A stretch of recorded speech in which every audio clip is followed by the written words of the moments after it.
Pada waktu kami menyembah-Mu, pada waktu kami melihat Kristus dengan mata iman kami, segala kesetiaan dan kebaikannya yang Dia sudah nyatakan di Kalvari bagi kami, maka segala sesuatu yang kami anggap penting dalam hidup kami menjadi tidak lagi begitu penting. Yesus meninggalkan kemuliaannya, mati bagi kami yang tidak layak, supaya kami tidak lagi hidup untuk hal-hal yang remeh, hal-hal yang sementara, hal-hal yang bisa lenyap di dunia ini. Tetapi kami hidup bagi Kristus yang sudah mati dan dibangkitkan bagi kami. Terima kasih Bapa. Dan biarlah sebentar kalau kami membuka merenungkan firman-Mu, Allah Roh Kudus yang mewahyukan firman ini menerangi hati dan pikiran kami, supaya kami memahaminya dan dimampukan menjadi pelaku-pelakunya. Kami berdoa memohon semua ini di dalam nama Tuhan Yesus. Amin. Jemaat sambil bangkit berdiri untuk menghormati firman Tuhan, kita akan membaca ayat yang menjadi dasar khotbah hari ini, Filipi 4 ayat 10 sampai 20. Saya akan bacakan ayat 10 sampai 13. Kemudian saya mengundang kita bersama-sama membaca ayat 14 sampai ayat 20. Demikian firman Tuhan. Aku sangat bersuka cita dalam Tuhan bahwa akhirnya pikiranmu dan perasaanmu bertumbuh kembali untuk aku. Memang selalu ada perhatianmu tetapi tidak ada kesempatan bagimu. Kukatakan ini bukanlah karena aku kekurangan. Sebab aku telah belajar mencukupkan diri dalam segala keadaan. Aku tahu apa itu kekurangan dan aku tahu apa itu kelimpahan. Dalam segala hal dan dalam segala perkara tidak ada sesuatu yang merupakan rahasia bagiku. Baik dalam hal kenyang maupun dalam hal kelaparan. Baik dalam hal kelimpahan maupun dalam hal kekurangan. Segala perkara dapat kutanggung di dalam Dia yang memberi kekuatan kepadaku. Bersama-sama, namun baik juga perbuatanmu, bahwa kamu telah mengambil bagian dalam kesusahanku. Kamu sendiri tahu juga, hai orang-orang Filipi, pada waktu aku baru mulai mengabarkan Injil, ketika aku berangkat dari Makedonia, tidak ada satu jemaat pun yang mengadakan perhitungan hutang dan piutang dengan aku, selain daripada kamu. Karena di Tesalonika pun kamu telah 1-2 kali mengirimkan bantuan kepadaku. Tetapi yang kuutamakan bukanlah pemberian itu, melainkan buahnya yang makin memperbesar keuntunganmu.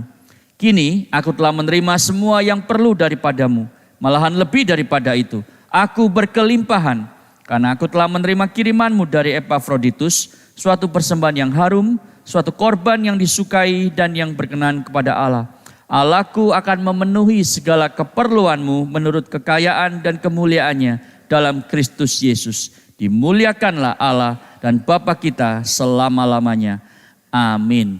Silakan duduk jemaat sekalian, demikian jauh pembacaan firman Tuhan.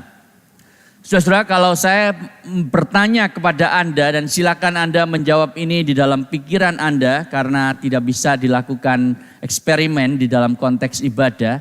Tapi coba saudara pikirkan 3 hal dalam hidup Anda yang membuat Anda bersyukur. 3 hal dalam hidup Anda yang membuat Anda bersyukur. Sudah ketemu 3 hal? Nah kalau Anda sudah ketemu, sekarang saya tanya dari skala 0 sampai 10, kira-kira Anda sekarang merasa bahagia enggak? 0 sampai 10. Berapa angkanya saudara? Siapa yang di atas 8? Siapa yang di bawah 3? Sangat tidak bahagia Pak, gitu ya. Nah sekarang pertanyaan berikutnya saudara ya, pertanyaan kedua. Coba pikirkan 12 hal dalam hidupmu yang membuat Anda bahagia, yang Anda syukuri. 12 hal dalam hidup Anda yang Anda syukuri. Sudah ketemu? Susah ya, kok banyak 12. Nah kalau Anda bisa ketemu 12, sekarang saya tanya pertanyaan yang sama, dari 0 sampai 10 Anda bahagianya seberapa? Saudara, menurut teori, ini sebuah eksperimen yang benar-benar dilakukan dan dilaporkan di sebuah jurnal. Menurut teori saudara, orang yang lebih banyak punya hal yang dia syukuri dalam hidupnya, mestinya lebih bahagia. Betul kan? Itu teorinya. Tetapi ternyata saudara ditemukan bahwa pada waktu orang harus mikirin 12 hal yang yang dia syukuri dalam hidupnya, itu kok susah ya, gitu ya. Akhirnya dia merasa nggak bahagia, saudara. Ratingnya lebih rendah daripada orang yang ditanya cuman 3 hal yang dia syukuri, lalu dia bilang, iya ya saya punya 3 hal yang baik dalam hidup saya. Akhirnya dia merasa lebih bahagia. Saudara tahu kenapa hasil eksperimen ini menarik? Karena itu menunjukkan, saudara, menjadi bukti empiris bahwa ketika kita ingin lebih banyak hal dan kesulitan, saudara, mencari 12 hal yang saya syukuri dalam hidup ini, kita akhirnya merasa tidak bahagia. Itu penemuan sebuah studi empiris yang saya kira sangat-sangat mendukung apa yang Alkitab katakan tentang contentment, rasa berkecukupan yang hari ini kita akan bersama lihat. Saya selalu bersukacita kalau ada penelitian perilaku manusia empiris seperti itu yang dilaporkan di jurnal, jadi bukan studi sembarangan, yang mendukung kebenaran firman Tuhan. Dan saudara, contentment itu adalah rasa kecukupan, memiliki apa yang kita miliki. Lawan kata dari contentment itu adalah iri hati terhadap apa yang orang lain miliki. Tamak, ingin memiliki sesuatu yang berbeda. Kemudian menjadi materialistik. Waktu John Rockefeller, salah seorang milioner di zamannya, ditanya, apakah Anda bahagia, Pak? Dia bilang, belum. Kalau saya bisa punya $1 lagi, saya akan bahagia. Besoknya ditanya, pertanyaannya sama, jawabannya selalu sama. Jadi if I have more, then I will be happy. Saudara, itu yang menjadi masalah manusia. Jadi kunci dari kecukupan bukan memiliki semua yang Anda inginkan, tetapi menginginkan semua yang Anda miliki. Penulis Ibrani bilang begini, saudara, jangan kamu menjadi hamba uang dan cukupkanlah dirimu dengan apa yang ada padamu. Karena Allah berfirman, sekali-kali aku tidak akan membiarkan kau dan sekali-kali aku tidak akan meninggalkan engkau.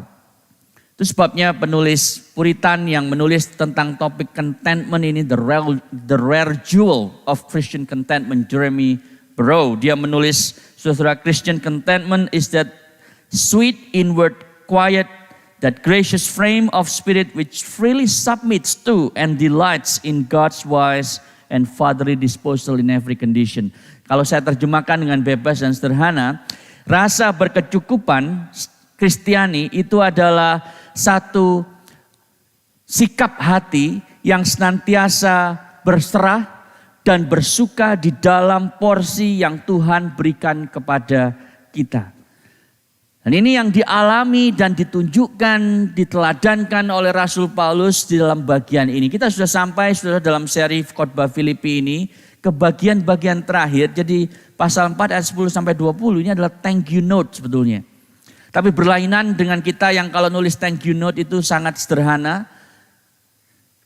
Paulus menulis thank you note kepada jemaat Filipi dengan pesan teologis yang sangat-sangat penting dan perlu kita pelajari hari ini dan 2 minggu yang akan datang. Mari kita lihat, saudara, poin yang pertama, ya, kecukupan terlepas keadaan, contentment apart from circumstances. Ayat 10 mengatakan begini, aku sangat bersukacita dalam Tuhan bahwa akhirnya pikiranmu dan perasaanmu bertumbuh kembali untuk aku. Sebetulnya hanya ada satu kata dalam bahasa aslinya yang dalam bahasa Inggris disebut concern. Jadi bukan pikiran dan perasaan. Tetapi bahwa akhirnya kepedulianmu bertumbuh kembali terhadap aku.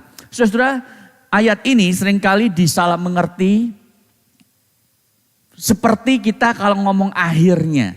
Ya, kalau kita suka bercanda dengan teman, akhirnya lu peduli sama gue gitu ya. Itu artinya lama gak peduli, akhirnya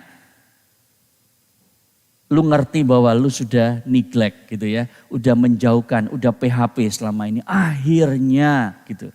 Saudara, bukan itu yang Paulus maksudkan. Karena dia menjelaskan di ayat yang kalimat berikutnya. Memang selalu ada perhatianmu, tapi tidak ada kesempatan bagiku. Jadi apa yang Paulus maksud, saudara? Maksudnya adalah bahwa Paulus itu kan sedang ada di Roma, di dalam penjara.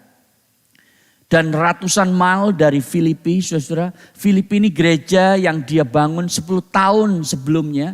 Dan Filipi ini selalu membantu Rasul Paulus pada waktu, kalau Anda membaca Kisah Rasul 16, 17, itu perjalanan Paulus dari Filipi, dia pindah ke Tesalonika, dia pindah ke Berea, itu semua di Makedonia dan Filipi lah. Meskipun gereja kecil yang mendukung pelayanan Paulus, saudara. Tapi kemudian ketika Paulus itu pindah ya ke area-area yang lain, mereka tidak tahu Paulus ada di mana. Jadi zaman dulu tidak ada GPS, tidak ada mobile phone. Mereka bisa tanya, Pak Paulus posisi di mana? Kami akan kirim uang ini untuk membantu pelayanan. Enggak bisa. Mereka hanya mengandalkan seorang yang mungkin lagi traveling on business, ketemu Rasul Paulus ya di Roma misalnya, lalu balik ke Filipi bilang, saya ketemu Pak Paulus, dia ada di Roma. Baru mereka bisa tahu, saudara. Itu sebabnya Paulus bilang, perhatianmu ada yang tidak ada kesempatan sampai sekarang. Kamu tahu aku ada di Roma. Dan di zaman itu tidak ada sistem keuangan global seperti sekarang, di mana transfer uang itu gampang, saudara. Itu sebabnya bantuan uang itu harus dibawa secara fisik oleh Epaphroditus yang kemudian sakit dan dikirim balik oleh Paulus secara prematur kepada Filipi, jemaat Filipi. Jadi saudara, Paulus bilang mereka ini peduli tapi tidak punya kesempatan untuk menolong. Kita sering kebalik ya sama jemaat Filipi. Kalau kita itu punya kesempatan nolong, tapi tidak peduli. Jemaat Filipi, saudara, selalu peduli, tidak punya kesempatan. Itu seharusnya yang menjadi profil ideal orang Kristen. Jangan kebalik, saudara. Punya kesempatan untuk menolong, tapi tidak peduli. Tetapi yang menarik, dalam memberikan thank you note-nya ini, saudara, Paulus itu sampai ngomong 3 kali. Ya di ayat 14 dan di ayat 18 ya. Dia mengatakan bahwa kamu telah mengambil bagian dalam kesusahanku. Ya dia mengatakan bahwa it's good what you've done. Bahkan kemudian diulang lagi saudara. Ya di ayat berikutnya itu. Semua yang perlu dari aku telah menerima semua yang perlu daripadamu. Jadi dia sampai mengulang 3 kali. Saudara, kenapa ini terjadi? Nah kalau Anda melihat ada tetapinya saudara. Ya, tetapi di ayat kalau Anda melihat ayat itu tadi ya.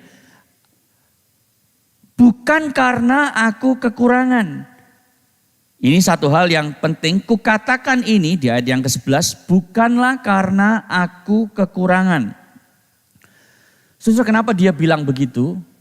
Dia seakan-akan bilang dengan jelas kepada jemaat Filipi bahwa ultimately aku ini gak perlu bantuanmu. Lalu dia ulang lagi di ayat 17. Tetapi yang kutamakan bukanlah pemberianku. Bukanlah pemberian itu. Maksudnya adalah aku gak perlu. Aku gak cari pemberian uangmu. Saudara, ini jadi agak buah simalakama ya. Kalau Anda mungkin di bawah 40 nggak ngerti artinya buah simalakama. Itu artinya maju kena mundur kena gitu ya. Kalau nggak ngomong thank you salah. Kalau ngomong thank you bisa disalah mengerti. Ini posisi Rasul Paulus. Itu sebabnya dia bilang bahwa aku menerima dan apa yang kamu lakukan bagus. Tapi aku sebetulnya nggak perlu. Dan aku tidak mencari. Aku tidak mengharapkan bantuanmu. Sudah tahu kenapa? Nah, ini alasan yang komentator sangat membantu untuk menjelaskan karena tidak ada dalam ayat-ayat ini, saudara. Alasannya adalah di zaman itu banyak filsuf-filsuf palsu yang berdiri di ujung-ujung jalan, kemudian mengajarkan ajaran-ajaran manusia, filsafat-filsafat kosong itu, kemudian mereka tujuannya adalah untuk mendapatkan uang. Dan Paulus kadang juga khotbah di tempat-tempat publik, di agora, di pasar, saudara. Dan dia sangat bisa disalah mengerti oleh jemaat Filipi atau oleh jemaat lain bahwa dia melakukan pengabaran Injil persis dengan motivasi yang sama. Itu sebab dia bilang kepada jemaat bahwa aku sebenarnya tidak butuh. Meskipun aku sekarang di penjara, meskipun aku ini sedang diborgol tangan dan kakiku dengan seorang tentara di sebelahku, pegawai tentara istana, aku tidak perlu bantuanmu. Saudara, orang Romawi kalau ada tahanan, mereka tidak akan mengurusi tahanan itu seperti sekarang ada makan 3 kali gitu ya. Maka lebih sehat dapat vitamin di penjara. Enggak. Seorang tahanan itu sangat rely, bergantung kepada bantuan yang diberikan kepadanya.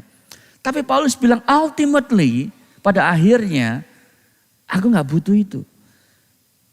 Saudara, ini satu statement yang luar biasa. Karena Paulus sedang mengatakan bahwa sukacitanya tidak bergantung kepada penderitaan fisiknya dikurangi dengan bantuan secara materi dan bantuan secara emosi yang diberikan oleh Epafroditus karena dia adalah rekan pelayanan Paulus dan dia tentu senang. Tapi dia mengatakan pada akhirnya sukacitaku tidak tergantung oleh keadaanku. Kecukupanku di dalam Injil Kristus bukan di dalam keadaanku. Saudara, itu yang kita harus pikirkan pertama. Jadi kalimat penting yang kita harus ingat saudara dalam khotbah ini adalah kecukupan Injil Kristus membebaskan kita dari keinginan kita mengejar kelebihan dan menjauhi kekurangan. Kecukupan Injil Kristus membebaskan kita dari keinginan untuk mengejar kelebihan atau menjauhi kekurangan. Paulus mengatakan bahwa di dalam penjara, justru melalui aku di penjara, Injil itu bisa diberitakan di istana. Melalui para tentara yang menjaga aku giliran jaga itu. 1 hari 3 orang. Melalui mereka, kemudian diberitakan kepada para prajurit yang lain. Dan seluruh istana itu mendengarkan Injil. Justru karena aku dirantai. Jadi pada akhirnya semua ini adalah di dalam pengaturan Tuhan. Sukacitaku ada di dalam Kristus Yesus. Tidak tergantung oleh keadaan. Saudara, ini yang saya kira menjadi pelajaran bagi jemaat Filipi dan menjadi pelajaran seharusnya bagi kita semua pada hari ini. Yang kedua saudara, poin kedua yang saya ingin ajak Anda pikirkan adalah kecukupan di dalam kekurangan dan kelebihan.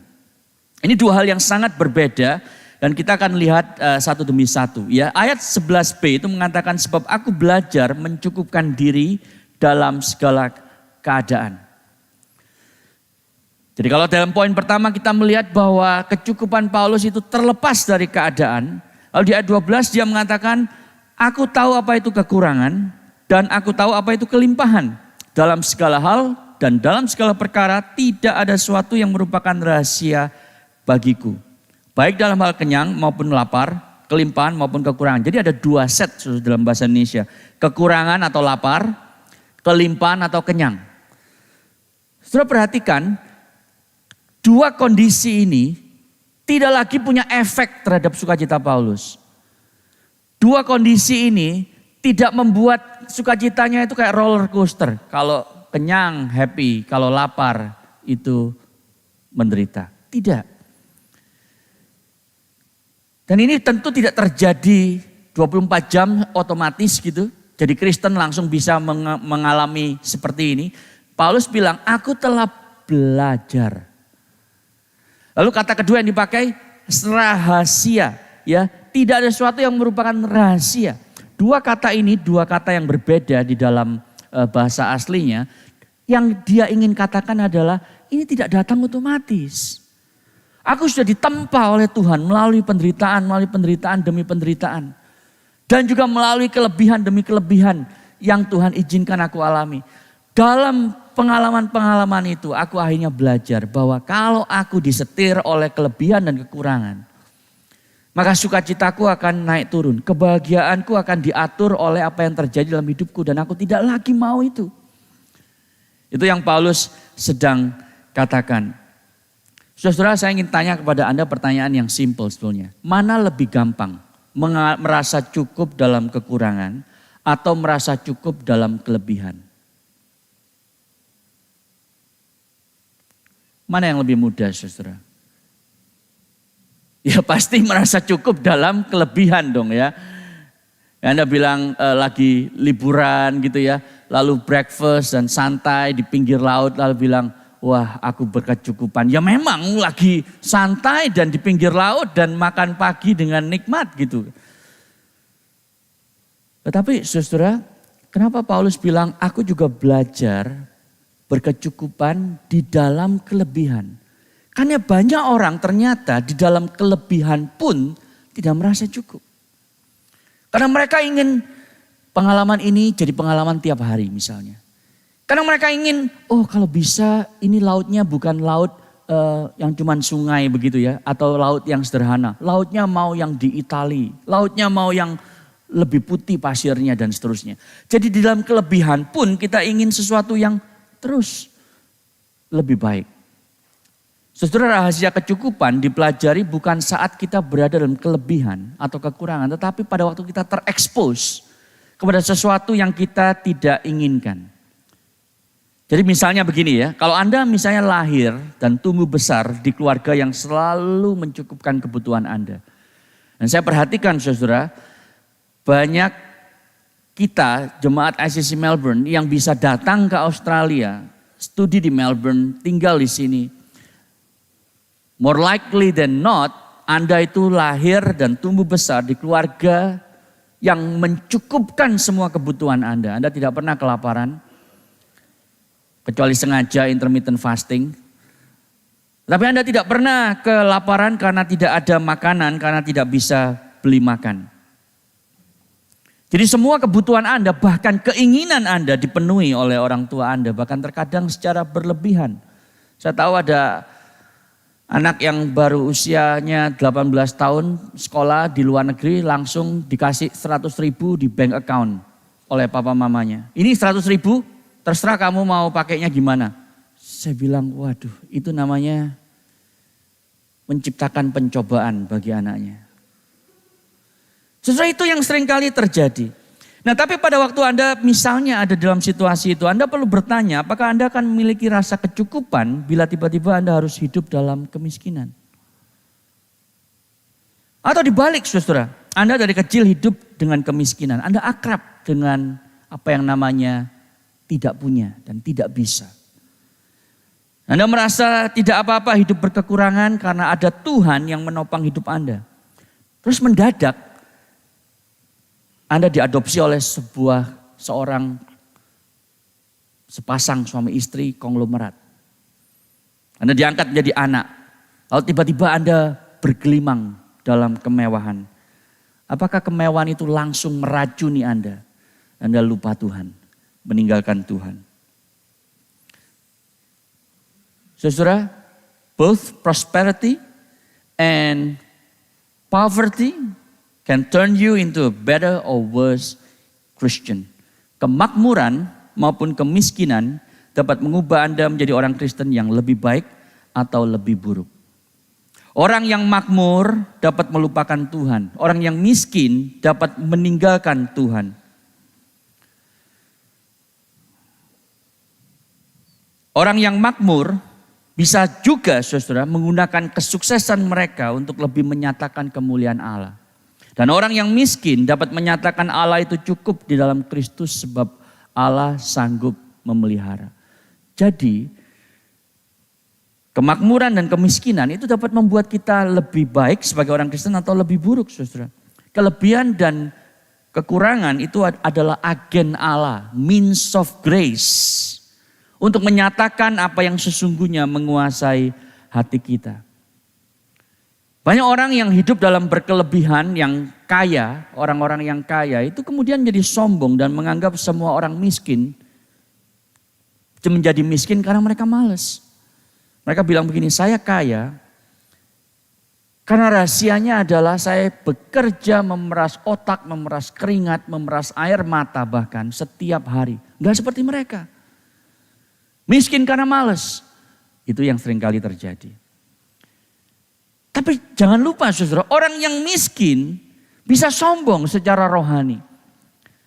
Menganggap semua orang kaya itu menjadi kaya karena korup.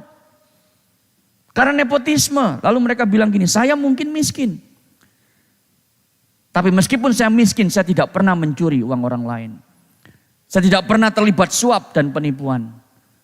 Saya lebih baik di mata Tuhan dibanding mereka. Saudara lihat? Jadi orang yang kaya dan orang yang miskin, saudara, dua-duanya bisa berdosa di hadapan Tuhan. Kemudian menjelekkan orang lain seakan-akan mereka itu lebih disayang Tuhan dan lebih rohani dibanding dengan dirinya. Saudara, itu sebabnya berkecukupan di dalam kelimpahan itu bukan sesuatu yang mudah. Berkecukupan dalam kekurangan itu pasti sulit. Waktu ICC dimulai saudara tahun 2005, saya dengan istri saya diskusi dan kita setuju bahwa saya tidak akan mengambil gaji dari gereja. Dari sejak hari pertama sampai hari ini, karena ada banyak orang yang bertanya. Ya enggak banyak sih lah, beberapa ya. Jadi apakah saya itu punya 2 salary? Saya bilang enggak. Saya tidak pernah digaji gereja. Yang mensupport ICC adalah employer saya secara tidak langsung begitu. Nah tapi kemudian saudara, ada seorang hamba Tuhan yang bilang begini. Kalau kamu tidak menerima gaji dari gereja dan gereja tidak pernah memberikan ucapan kasih kepadamu, engkau tidak mendidik jemaat.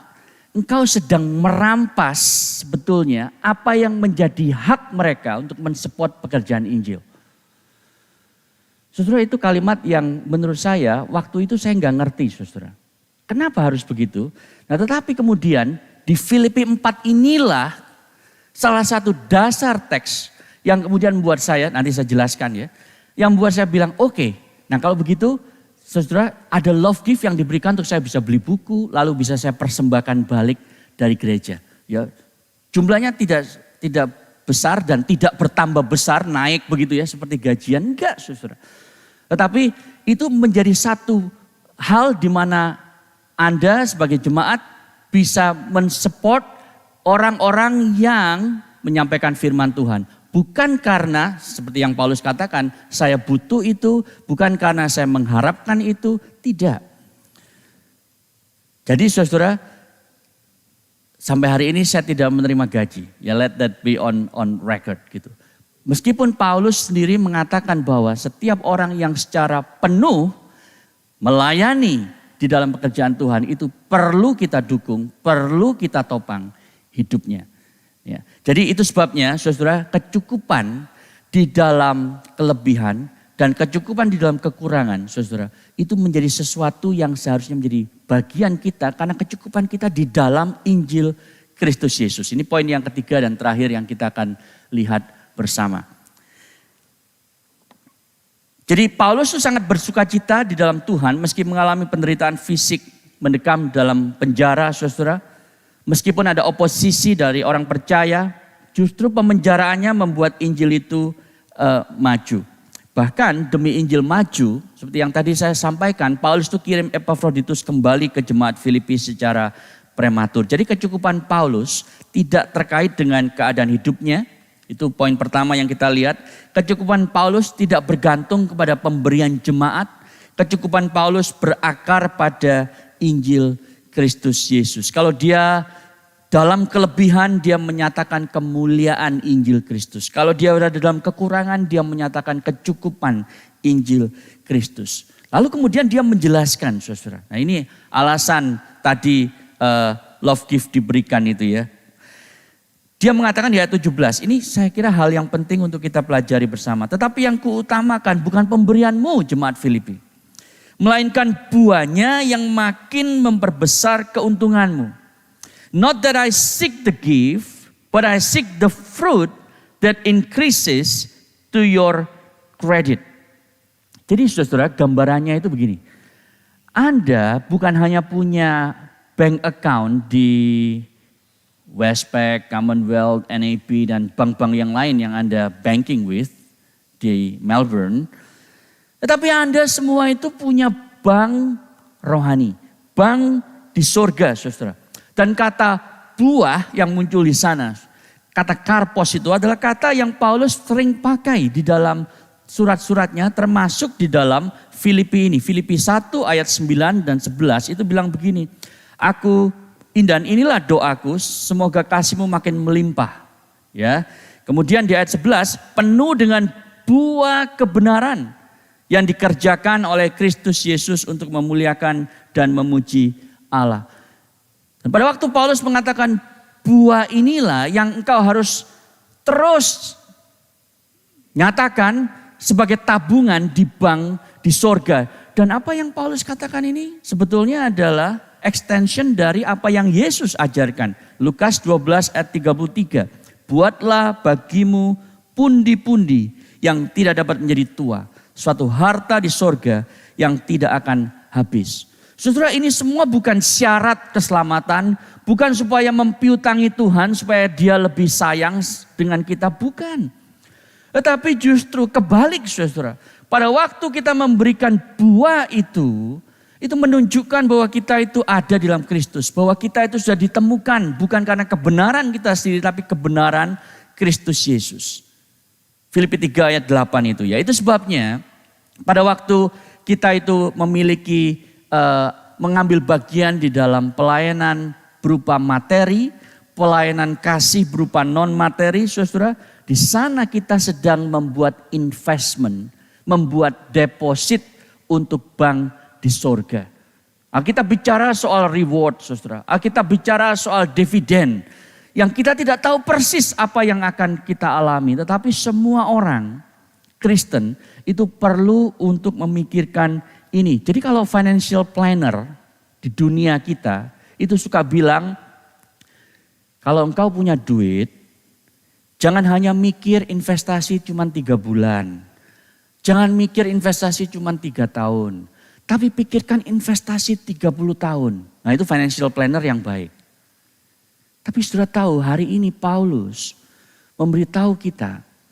Jangan cuman berinvestasi untuk 30 tahun. Berinvestasilah untuk 30 miliar tahun. Gimana caranya? Mendukung pekerjaan Tuhan.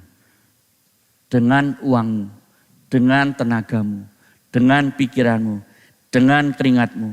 Itu adalah persembahan yang harum, yang suatu korban yang disukai dan yang berkenan kepada Allah. Jadi Paulus mengatakan pada jemaat Filipi, dengan kau memberikan materi kepadaku jemaat Filipi, engkau sebetulnya sedang memberikan kepada Allah persembahan yang harum, yang disukai oleh Allah, yang berkenan kepada Allah. Dan Allah akan memenuhi semua keperluanmu menurut kekayaan dan kemuliaannya di dalam Yesus Kristus. Saudara, ini artinya kecukupan Paulus. Dia menerima pemberian jemaat karena Injil Kristus akan maju. Itu satu-satunya motivasi Paulus. Di dalam pikiran Anda mungkin Anda mikir sekarang, kalau gitu apa bedanya dengan pendekatan dunia? Saudara, kalau dunia itu mengajarkan gini, contentment itu adalah kecukupan yang kita rasa ya sudah ini cukup lah, nggak usah terus gitu, nggak usah nambah terus. Ya kita diberitahu begini, kalau mau retire, Anda perlu X amount of money di Australia ini. Jadi yang penting Anda sudah mencapai angka tersebut, sudah cukup. Itu yang dunia ajarkan, saudara. Contentment in abundance, itu yang kita harus tuju. Tetapi hari ini Injil mengajarkan kepada kita contentment in Jesus Christ. Karena kalau Anda cuma mau contentment, rasa cukup dalam kelimpahan, itu tidak akan memuliakan Kristus. Tetapi contentment yang memuliakan Kristus adalah contentment yang berbeda. Kalau Anda lihat di ayat yang ke-10, Paulus kan memulainya dengan satu kalimat, aku sangat bersukacita dalam Tuhan. Dia tidak bilang, aku sangat bersukacita oleh pemberianmu. Aku bersukacita dalam Tuhan, bahkan sangat bersukacita di dalam Tuhan. Jadi saudara, apa kaitannya dengan Injil? Kaitannya adalah karena rahasia yang Paulus bilang, yang dia harus pelajari dan sekarang teladankan kepada jemaat Filipi dan kepada kita. Rahasianya itu ada di mana? Saudara, saya kira ayat yang paling tepat itu di Filipi 3 ayat 7 sampai 8, saudara. Filipi 3 ayat 7 sampai dengan ayat yang ke-8. Saya bacakan bagi Anda. Malahan segala sesuatu kuanggap rugi karena pengenalan akan Kristus Yesus Tuhanku lebih mulia daripada semuanya itu. The surpassing worth of knowing Jesus Christ my Lord. Apa artinya, saudara? Artinya Anda itu dipuaskan di dalam Kristus itu sendiri sebagai pribadi yang paling indah, yang paling berharga. Jadi menarik sekali, rahasia untuk bisa mencukupkan diri bukan pada janji Allah bahwa Dia akan memenuhi segala keperluan kita. Oh ya, itu mungkin penting, saudara. Allah berjanji itu sehingga waktu Anda kekurangan, Anda bilang, Tuhan, Engkau memelihara Elia dengan mengirim burung gagak. Jadi aku mau percaya kepadamu, Engkau akan mencukupkan aku dengan mengirim burung-burung gagak yang lain dalam hidupku. Sudah tahu bahwa Allah itu bisa pindahin resources orang masuk ke dalam bank account Anda. Seperti Allah itu menggerakkan jemaat Filipi untuk membantu Rasul Paulus. Ya kan? Gampang sekali. Tapi Paulus tidak mengatakan bahwa itu rahasianya. Meskipun itu benar, saudara. Rahasia terbesarnya bukan di sana. Rahasia terbesarnya adalah bahwa temukan Kristus. Paling indah, paling berharga. Maka kalau engkau memahami ini, pada waktu Allah itu meningkatkan kondisi finansial kita. Yang bertambah naik bukan standard of living kita, tapi standard of giving kita jadi naik. Itu tandanya, itu buktinya, saudara, bahwa Anda sekarang melihat Kristus itu yang paling berharga dalam hidup Anda. Kematiannya dan kebangkitannya yang membuahkan keselamatan bagi kita, itu yang paling berharga. Itu sebabnya kita mengalami kecukupan. Saudara, Paulus tidak menolak jemaat Filipi dan pemberian mereka. Tetapi Paulus mengatakan, aku tidak butuh sebetulnya. Saya punya pengalaman untuk menutup khotbah ini, saudara. Waktu tahun 96, saya pulang dari kuliah S1, kemudian kerja di Indonesia selama 4 tahun. Nah saudara, selama 4 tahun saya bekerja di Indonesia.